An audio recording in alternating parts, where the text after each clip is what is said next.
बिस्मिल्लाहिर्रहमानिर्रहीम नहमदुहु व नुसल्ली व नुसल्लिमु अला रसूलिहिन नबिय्यिल करीम अम्मा बाद फ़अऊज़ु बिल्लाहि मिनश शैतानिर रजीम बिस्मिल्लाहिर्रहमानिर्रहीम फस्अलू अहल ज़िक्रि इन कुंतुम ला तअलमून।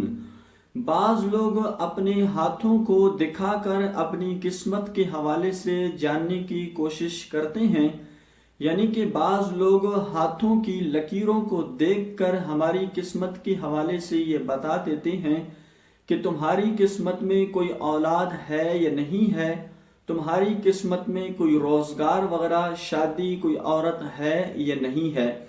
इस तरह करना यानी अपने हाथों को दिखाना या फिर दूसरा शख्स जो हमारी किस्मत के हवाले से बता रहा है, ये सूरत बिल्कुल गुनाह कबीरा की है। इस तरह करना नाजायज़ और गुनाह है, इससे तौबा करना भी लाजिम और ज़रूरी है।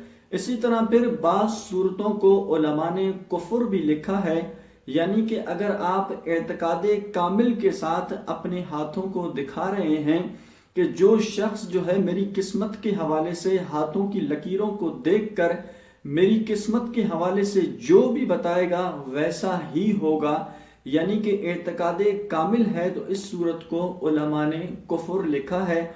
तो इसलिए इससे तौबा करना लाजिम और ज़रूरी है।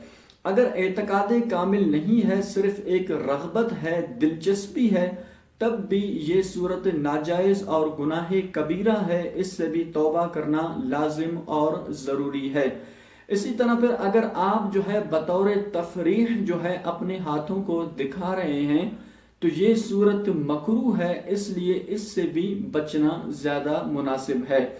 इसी तरह पर एक सूरत ये है कि अगर आप इस नीयत के साथ दिखा रहे हैं ताकि मैं इस शख्स को, यानी जो शख्स हाथों की लकीरों को देखकर हमारी किस्मत के हवाले से बता रहा है, अब इस नीयत के साथ आप उस शख्स को अपने हाथों को दिखा रहे हैं ताकि मैं इस शख्स को आजिज कर दूं, इस शख्स को झूठा साबित कर दूं, तो ये सूरत जायज़ है। मिसाल के तौर पर आप पहले से जो है साहिब रोजगार हैं, अल्लाह ने आपको रोजगार दिया है, तो अब आप पहले से लोगों को बता रहे हैं कि देखें अब मैं पहले से बारोजगार हूँ, साहिब रोजगार हूँ। अब इस शख्स के मैं पूछूंगा कि मेरी किस्मत में कोई रोजगार लिखी हुई है या नहीं लिखी हुई।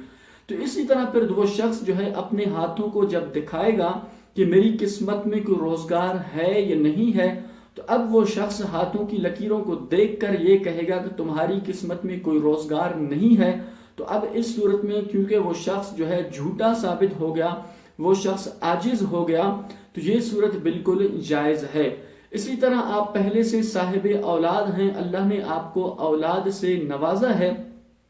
अब आप पहले से चंद लोगों को आपने बता दिया कि देखिए मैं पहले से जो है साहिब औलाद हूँ, अल्लाह ने मुझे औलाद से नवाजा है। अब मैं इस शख्स से ये पूछूंगा कि मेरी किस्मत में कोई औलाद वगैरह लिखी हुई है या नहीं लिखी हुई। तो वो शख्स जो है हाथों की लकीरों को देखकर जब ये कहेगा कि तुम्हारी किस्मत में कोई औलाद नहीं है, तो इस सूरत में भी वो शख्स झूठा साबित होगा और उस शख्स का आजिज होना ये लाजिम आएगा। तो ये सूरत भी बिल्कुल जायज़ है। इसी तरह एक शख्स जो है वो पहले से शादीशुदा है, अब वो शख्स ये कहेगा कि मेरी किस्मत में कोई औरत वगैरह है कि नहीं, शादी लिखी हुई है या नहीं लिखी हुई, तो वो शख्स हाथों की लकीरों को देखकर जब ये कहेगा कि तुम्हारी किस्मत में कोई औरत नहीं है, तो इस सूरत में भी वो शख्स झूठा साबित होगा, यानी कि आजिज होगा। तो इस सूरत ये सूरत जो है बिल्कुल जायज़ है, इसमें कोई हरज नहीं है।